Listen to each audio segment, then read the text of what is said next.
इससे मुझे मोटिवेशन मिलती है। और आप चैनल को सब्सक्राइब करना बिल्कुल मत भूलना, ठीक है। Hey hi everyone, welcome you all. देखिए आज की इस वीडियो में हम देखेंगे कि क्या है whole numbers. Okay, what is whole number and what are the properties of whole numbers, वो आज हम देखेंगे। और प्रॉपर्टीज में क्या आता है होल नंबर्स की, आते हैं लॉज। ओके, क्या है क्लोजर लॉ, क्या है डिस्ट्रीब्यूटिव लॉ, क्या है एसोसिएटिव लॉ और क्या है कम्यूटेटिव लॉ। ये चारों लॉज हम सीखेंगे और देखेंगे कि कैसे हम इनके एग्जांपल्स लिख सकते हैं।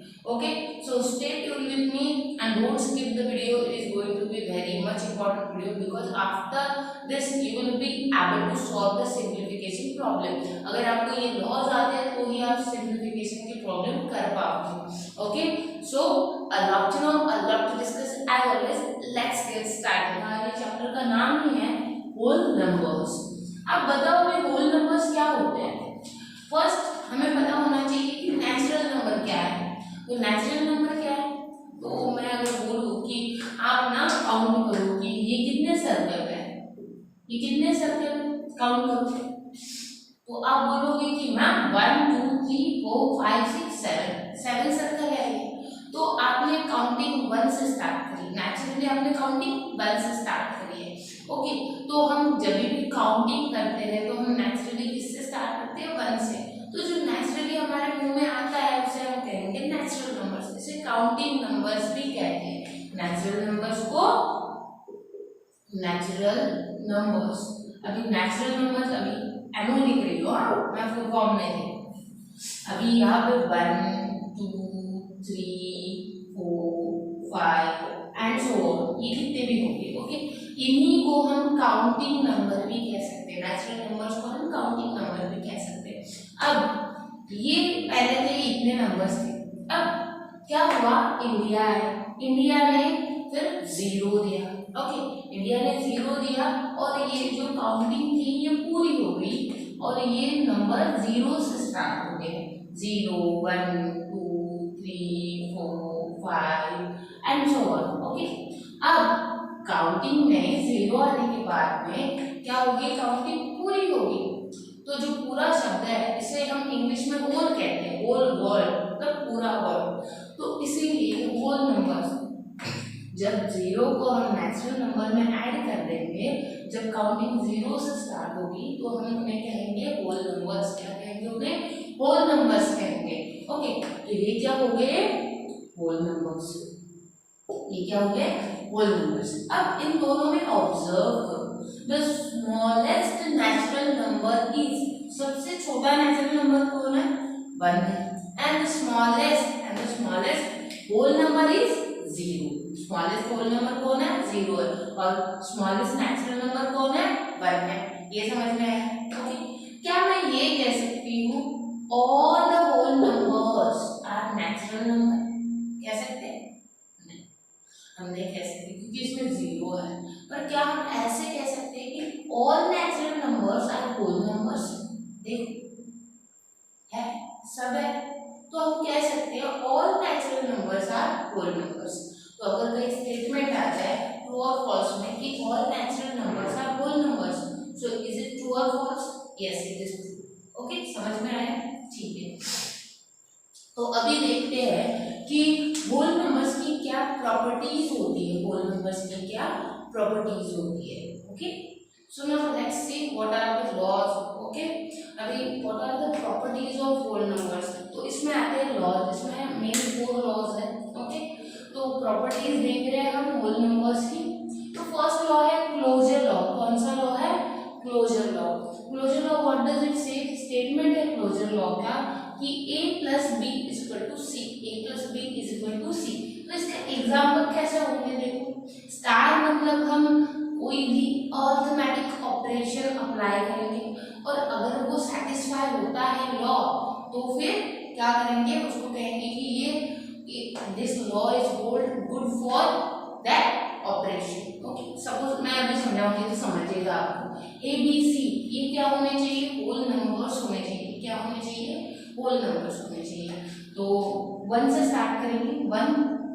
तो अरिथमेटिक ऑपरेशन कौन से है, एडिशन, सब्ट्रैक्शन, मल्टीप्लिकेशन, डिवीजन। तो सबको लेके ट्राई करते हैं, पहले एडिशन लेंगे, बाद में सब्ट्रैक्शन, मल्टीप्लिकेशन, देन डिवीजन। समझे? अब देखो 1 + 2 is equal to 1 + 2 is equal to 3. So all are whole numbers, sub whole numbers. So this law holds good for the addition. Okay, closure law holds good for the addition. We can say like this. अब अगर आपको बोले कि closure law क्या है बताओ, explain करो, तो आप देखोगे a + b, otherwise a* b = c. तो एग्जाम्पल में लिख सकते हो कि 1 + 2 = 3. तो ये होगा कि this law is applicable for the addition. Okay, अब देखते हैं सब्ट्रैक्शन के लिए होता है क्या, 1 - 2 = -1 होता है. ओके, तो ये एक नेगेटिव नंबर है, होल नंबर है क्या, नहीं है. तो इसीलिए this law does not hold for the subtraction. Okay, this closure law does not hold good for the subtraction. अभी देखते हैं मल्टीप्लिकेशन के लिए करते हैं क्या, 1 × 2 = 2.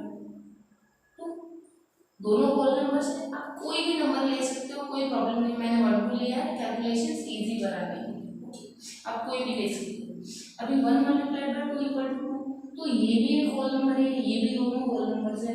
सो this law holds good for the multiplication. Closure law holds good for the multiplication. We can say like this. Okay, अब तो ये दोनों हो गए इसका फर्स्ट एग्जांपल. सेकंड एग्जांपल, तो अगर आपने इतना लिख दिया और लिखा closure law holds good for the addition and closure law holds good for the multiplication, then you will get the full marks. Okay, here commutative law का स्टेटमेंट क्या है, a* b = 2.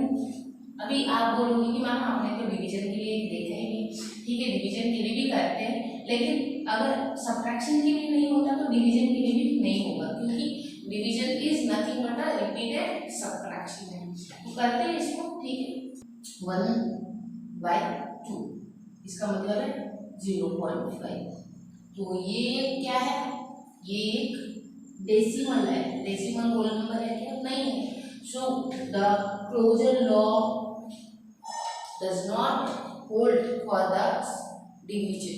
ओके, अब यहाँ पे देखो a* b = b*. अब star की जगह पे आप क्या ले सकते हो, एडिशन, सब्ट्रैक्शन, मल्टीप्लिकेशन, डिवीजन. देखते हैं एग्जांपल 1 + 2 = 2 + 1. 3 आंसर आता है. 3 = 3. LHS = RHS. ठीक है, दोनों साइड सेम है, तो क्या ये लॉ सेटिस्फाई करता है addition. So the commutative law holds good for the addition, हम ऐसा कह सकते हैं. ओके, अभी नेक्स्ट एग्जांपल लेते हैं, सेकंड एग्जांपल लेते हैं.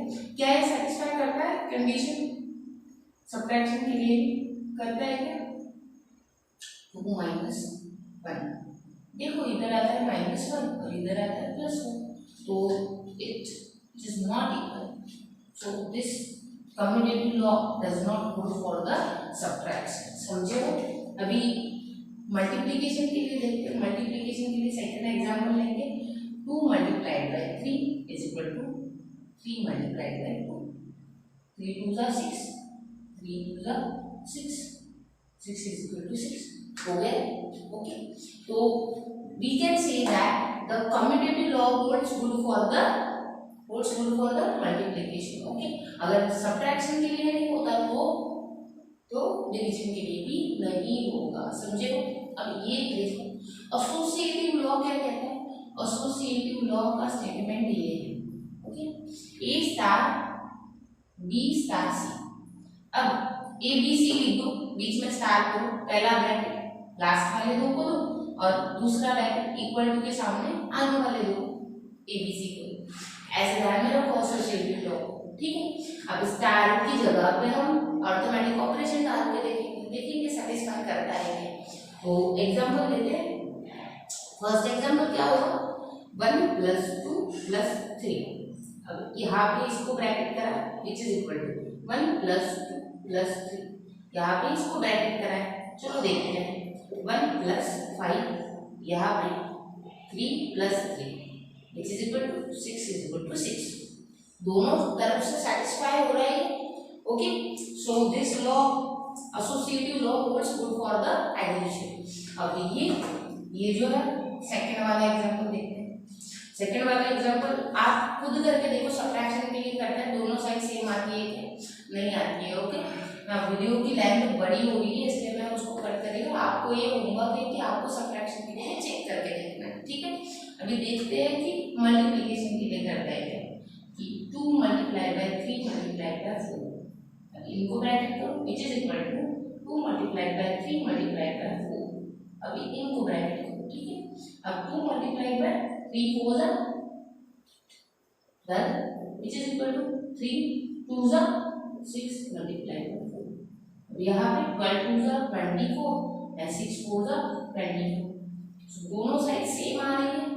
ओके, तो we can say that associative law holds good for the multiplication. Okay, हम ऐसा कह सकते हैं। और अगर आपको एसोसिएटिव लॉ कहने को या फिर आपको लिखने को बोले, एक्सप्लेन करने को बोलो, तो आप ऐसे स्टेटमेंट लिख सकते हो इसका, और ये जो है ये आप एग्जाम्पल लिख सकते हो इसका, ठीक है।